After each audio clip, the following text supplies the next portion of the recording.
اور پرست او بې وزله میرمن. یو سړي د عجمو یو ښار ځان ته د اوسېدلو لپاره وټاکه. سړي یوه میرمن او څو لورګانې لرلې. ژوند یې ښه تېرېده.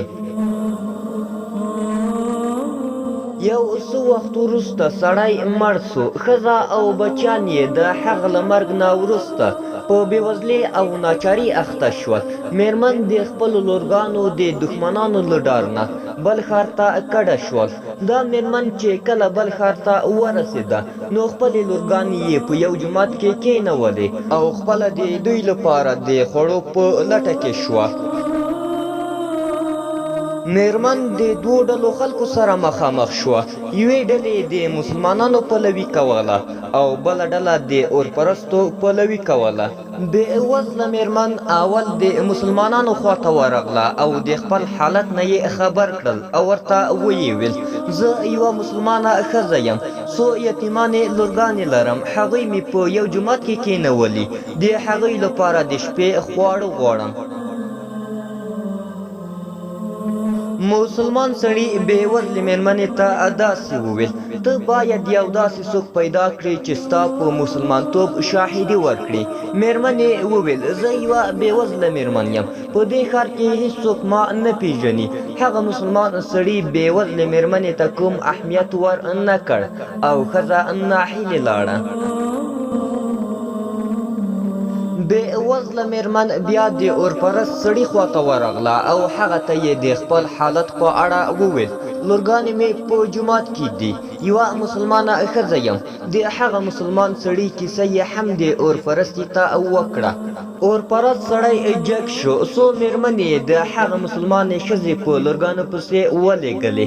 بې وزله مور او لورګانې یې ټول اورپرست سړي خپل کور ته بوتلې. ښه خواړه یې ورکړل او ښه لباسونه یې هغو ته په تن کړل او د شپې لخوا په آرامه او ډاډه زړه د اورپرست سړي په کور کې ویده شول. کله چې شپه نیمایي ته ورسېده هغه مسلمان سړی چې بې وزلې کونډې میرمنې ورځنې مرسته غوښتې وه خوب ولید. د قیامت ورځ ده، د زمرودو شنه ماڼۍ ده. مسلمان سړي پوښتنه وکړه دا ماڼۍ د چا ده؟ ځواب ورکول شو دا د یو مسلمان ده. مسلمان سړي وویل ای د الله رسوله زه یو مسلمان یم. رسول الله صلی الله علیه وسلم مبارک ورته وفرمایل کله چې هغه بې وزله میرمن ستا خواته راغله او له تا یې مرسته وغوښته نو تا ورته وویل ته ما ته باید یو شاهد راولې چې رښتیا هم ته مسلمانه یې او که نه. هغه مسلمان سړی په ډېر غمجن حالت کې له خوبه راویښ شو او له ده ډېر ځورېد چې هغه بې وزله کونډه میرمن له خپلو یتیمانو سره د اورپرست سړي په کور کې ده.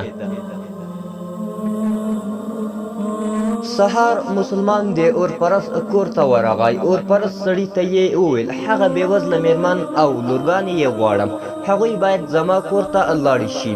اورپرست سړي وویل هیڅ امکان نه لري، د هغوی برکتونه ما ته رسېدلي دي. مسلمان وویل دا 10,000 دیناره هم واخله او هغوی له ما سره پرېږده. اورپرست سړي وویل دا کار نه کوم او هیڅ امکان نه لري. مسلمان وویل ته یو مسلمان نه یې او هغوی باید له ما سره پرېږدې. اورپرست سړي یې په ځواب کې داسې وویل هغه څه چې ته غواړې برکت یې ما ته رسېدلی دی.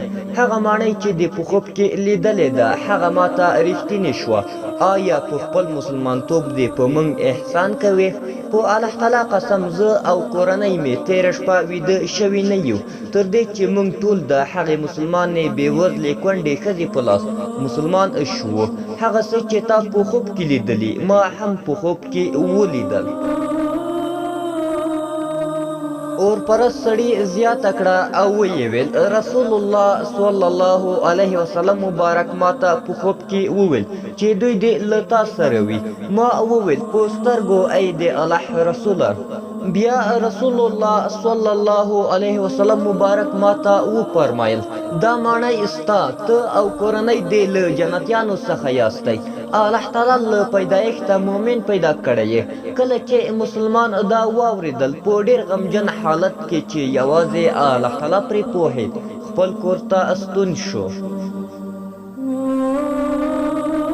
له بېوزلو کونډو او یتیمانو سره مرسته وکړئ تر څو په جنت کې له رسول الله صلی الله علیه وسلم مبارک سره یو ځای ووسئ.